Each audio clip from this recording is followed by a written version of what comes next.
Hey रायजोफोर मा खबर मारै दङ दिनै खोन्थागोन जुखामनि देग्लायनि अबस्था जायफ्रा नेक्स्टआव जुखाम गायनो सानदों एबा गायदोंमोन देग्लाय कमेन्ट सेक्सनाव बयबो कमेन्ट खालाम बेसेबां लाब थाखो थायाखै दामाथ' 17-18 हे प्रभु हे भगवान मा जाबावनांगौ जाखो जि टारगेट लादोंमोन गायग्राफ्रा जाफुङासै बोथोरा गाज्रि दामा मा मा होनना खोन्थाबावनांगौ कमेन्टसावल' खोन्थाहरदो गाव गावबागाव दामखौ बेसेबां मोनगासिनो दङ नायलांबाय थादो नोंथांमोना रायजोफोर मारै दं मा खबर बोथोरा फैदों थांदों नङा होमबा अखा हादों सान्दुं दुंदों दा बेनि गेजेराव जुखामनि कन्डिसनखौ देखायनोसै नै मानोना जेराव जुखाम गायदोंमोन बेखौ फाइनालि खोथिया फोबाय खोथिया फोनानै बेखौहाय मथा मथि जुननि लास्ट सप्ता हयथ' जुलाइआव गायनो मोनगोन बायदि दा जुखाम गायनाय हायावहाय गोबां सोंनो हागौ जे माइ गायजाना गायजाया येस 100% नोंथाङा गायनो हायो मात्र नै बिदि जुखाम बिफां थायो आरो दा बे मा जागोन बेखौबो सोंनो हागौ नङा होमबा जेबो प्रब्लेम गैया बे हारसिंनो सेवलांखायो आरो खायसे सावना होयो नाथाय बेखौ सावालासिनो दोनबाय आरो बियो अखाजों सिनानै दा बावैनो सेवग्लिजोबसिगोन आरो हाया एकदम हासार जासिगोन दा बेखायनो माइ गायग्रा हायावबो जुखामखौ गायजायो दा जुखामनि दामाथ' देग्लाय खम जिबादि मोननांगौ मोनासै आरो हाजिराखौ नायोबा जुखामनि कम्पेयार खालामनाय आरो हाजिराखौ नायोबा देग्लाय लाब गैया होनजायो जुखामाव मानोना हाजिराया जोंनाव सोलियो 500 थाखा हौवाफोरा हिन्जावफ्रा सोलियो 350 थाखा होमबा दा कुइन्टेलाव 17 थाखा 18 थाखाल' मोनदों थांनाय बाराव 21-22 मोनदोंमोन बेनो खेथियाव एसे लाखिनांगौ देग्लाय साप्लायानो खम बेखायनो जायासै माथो खालामबावनो जोबजोब्बाय फुरा लांदां जाबाय नै फानबाय फाना नङा 17 थाखा फाननाय जाबाय उपाय गैया मा खालामनो औ नै बैथिंहाय जुखाम सासे बैयाव गायदों बियो दुखु थाबायबोगासिनो दङ उपाय गैया दामखौनो मोनासैबा मा जाबावनांगौ दा बेखायनो नोंथांमोना खाफाल नांगौलै दा जों सिगां गायनो बिराद दाम मोनोमोन नै स्टकआव दाबो दङ रोगानो हायाखै बेखौ दा रोगानांसिगोन अखानि थाखाय हायासै मा जानांगौ जाखो बिदिजों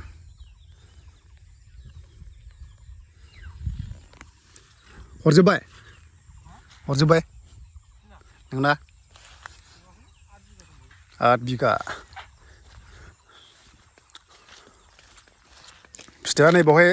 एसे मोजां खमलै एबार नै बे हाबबाथाय सेवनो नागिरा आयौ बाल एम्फौआ नै बिदिबाथाय गैला नै सेस गाज्रि जाया जानायालाय एसे फोराननो मोननांगोन रानबासो मारा होजागोन रानाबा मारा होजाया बेयो जुदि मारा होयोब्ला बे माने एसे प्रब्लेम जागोन मेसिनावहाय बेनो आरो रायजोफोर माने खेथियाव खाफाल नांगौ दामा जिबादि जानांगौ जायासै नालाय ब्रा देग्लाय बारा इन्टारेस्टखौ मोनासै फैगोन बोसोराव गायनो बाबाय माथो बेबादि दाम जाबाय थानांगौआ मा जानांगौ अब्लाबो लस जाद्राया जानायालाय एसेबाबो लाब थाखायो जुखामाव ओरैनो 40% लाब थायोमोन नाथाय एबार बोथोर गाज्रिनि थाखाय 30% लाब थाबाय बोथोराथ' ओरैबादि बरिया नै बा दुब्लिबारिया बिराद समायदों अखा मोननानै गोथांनो ओरै दंबावो स्टकआव दाखालि माखासे फानबाय माखासे दंबावो अनेकथा नै बाब मा जाबावनांगौ जाखो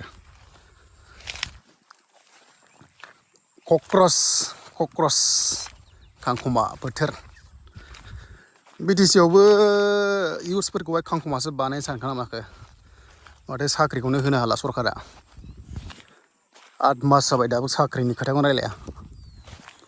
साख्रि मोनग्राफ्रा बेथन गैया सेक्रेटारि आरो फरेस्टआव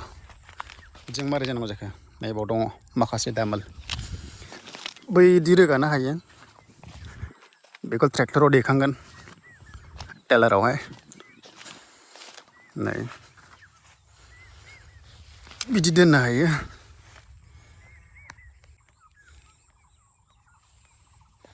बेयाव दोनबा स्टकआव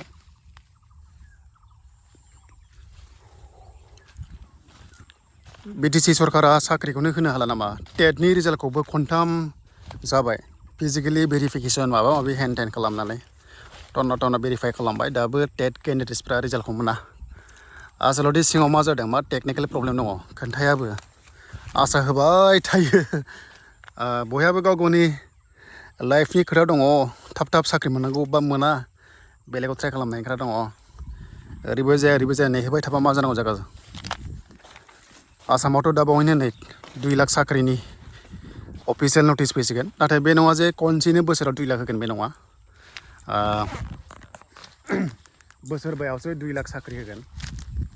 मथा मथि बोसोरसेयाव 3 मास टाइम लादों मोनसे स्पेसियेल टास्क फर्स दादों स्पेसियेल टास्क फर्सआ रिपर्ट लानानै डिपार्टमेन्ट वाइसआव बेसेबां भेकेन्सि दङ बेखौ 3 मासनि गेजेराव होनानैसो साख्रि दिहुनगोन स्पेसियेल टास्क फर्स टिमा आरो रिपर्टखौ बिसोर बानायगोन ओमफ्राय नैबे स्पेसियेल टास्क फर्सआ BTC आवबो नायगोन BTC खौबो लाफानानै माने बुंदों आरो 6 सिडिउलखौ लाफानानैसो 2 लाख साख्रि आसाम स्टेटआव होमबा अभियासलि BTC आ थाफाबाय कार्बि आंलं थाबाय डिमासाव थाबाय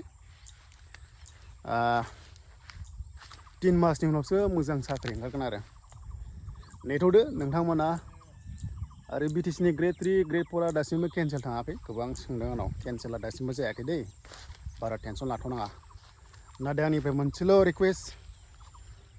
सबसे फार्स्ट टेटनि रिजाल्ट होनांगौ मानोना LP स्कुलाव फोरोंगिरियानो खमायलांगासिनो दङ स्पेसियेलि जोंनि बर' मिडियामनि थाखाय जों गामियावनो सासेल' मास्टार दङ सासेल' मास्टारजों माखौ फोरोंथ'नो subject like English maths science social studies बर' माखौ फोरोंथ'नो दा फाइनालि दिनैनि भिडिअ'आ बेनोमोन बेनिफ्राय बेखौ हालेवसिगोन